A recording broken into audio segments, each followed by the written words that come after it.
How about that? Well, that's pretty interesting. They give you an email, and they even have a Skype address so you can Skype them and talk with them face to face. Well, so far this is what we have. As you see, Bucktool 4x36. This is pretty cool. They're 4x36 sanding belt, 6-inch sanding disc, 3/4 induction motor, 1-year warranty. Well, let's get this thing in the shop.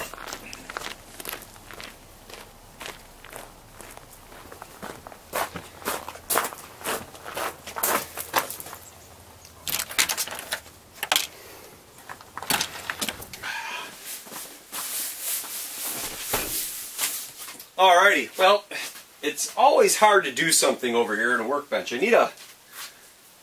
need something here so I can unbox this and show it off, because in this way I think you guys will get a better view. So I need something to place here so I can put this on top of that. Alrighty, there we go. So now, hey, I'm going to have you guys looking on this. You don't need to see my ugly mug right now. Okay, so as you see here so far, we have our directions. We have the working table, the adjustment knob, we have our guide, we have a bracket. I think this is going to be the little table, and we have our Bucktool. Let's get this out of the way.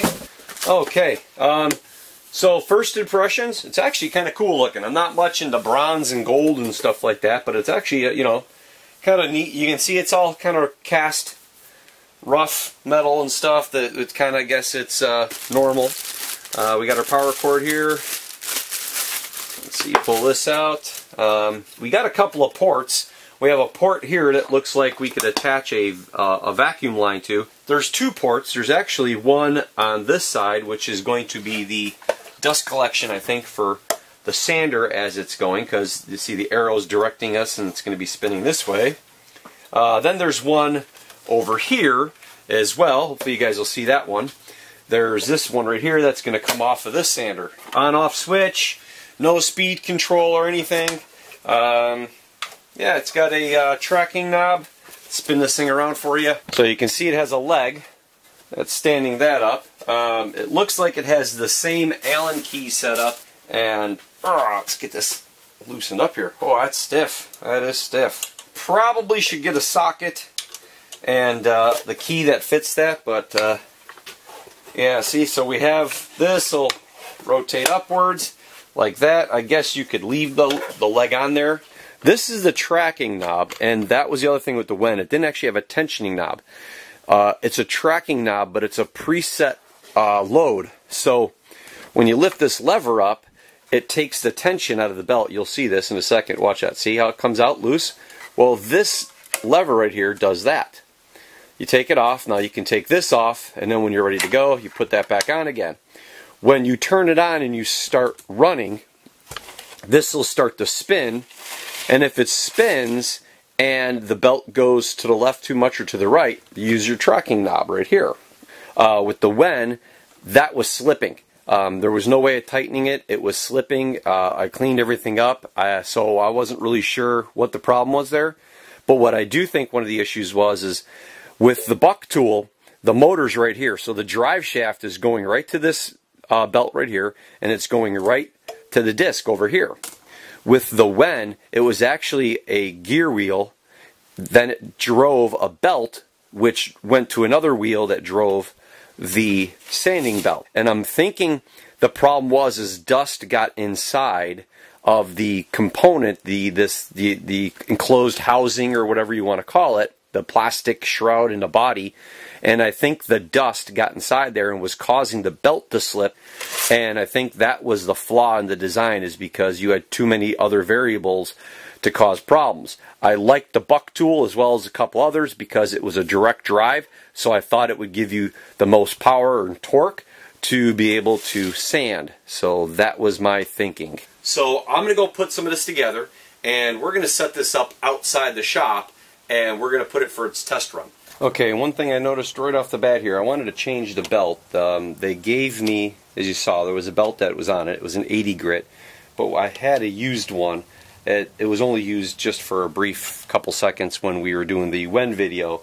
I had put a new belt on. So this one had some use. So I wanted to use that one rather than use the one they gave me. To change the belt, you have to take the shroud off. There's a single screw right here that attaches, as well as there's this little spot right here. If you guys will see this or not, there's this little spot right here is actually a screw that you actually have to loosen to take this shroud off. You have to take that off like that. Got to loosen that one up, or pretty much take it off, and then you have to take this leg off. I guess it's just a bit of a pain in the butt. I didn't really like that idea. That is what it is right now, so I'm going to go ahead and put this screw in it. This is a long screw too. So we'll put this screw back in there.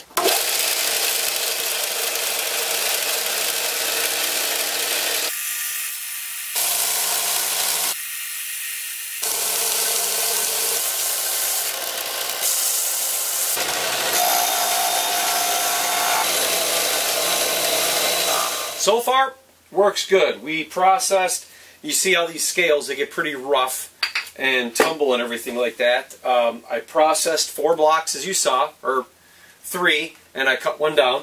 I'll show you those in a second.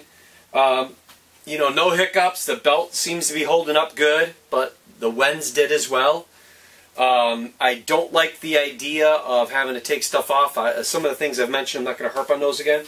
So those are pretty cool. Let me show you what this wood looks like. Okay, so this is what we ended up processing. So this is the curly maple.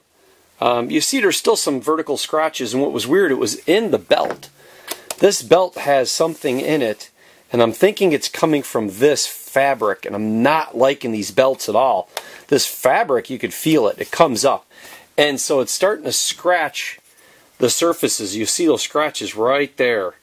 And it's leaving scratches on it. So, and that was a brand new belt. I purposely used a brand new belt. Or no, that was the used belt. But it was new. It just literally only had 5 seconds used on it. Or like, well, more like maybe a minute. But, so anyhow, so that's the scales. That's cleaned up really nice. The outside, 120.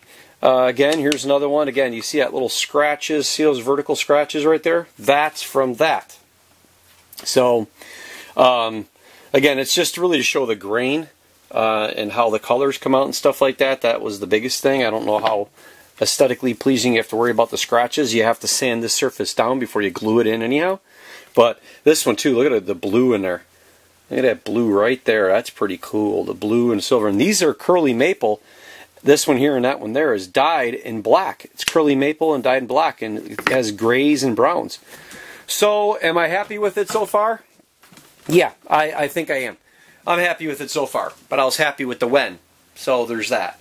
I'm going to give it some more time. I've got a few more blocks of scale to process, and then we'll have an end result. I don't have a lot left over. This has to be cut in 120. These have to be cut. So this has to be cut. This has to be cut and resanded. So I literally only have these 4 pieces left over, these 4 right here. I'll leave the link of this down below, only because I'm not going to be able to do a follow-up video for quite a while yet. It's going to be at least, unless something breaks on this within the next week or 2, you probably won't see another follow-up video for a few months, probably closer to the end of the year, because I've got so many other things going on that I'm not going to be able to do it. I'm not going to do a follow-up just to follow up. You'll get a follow-up if it breaks. So in the meantime, I'll leave the description down below of what this is, as well as the Amazon link to my affiliate. So if you do want to get one of these, and you buy it through that link I leave down below, I might make 5 cents off of it. So I get the credit for it, however that works with Amazon nowadays. But that's it, guys. So thank you very much. Thank you all for support. Like, share, subscribe, all the good stuff. You know the old saying, keep me from the bottom of the YouTube bucket. Until the next one, we'll catch you later. Bye.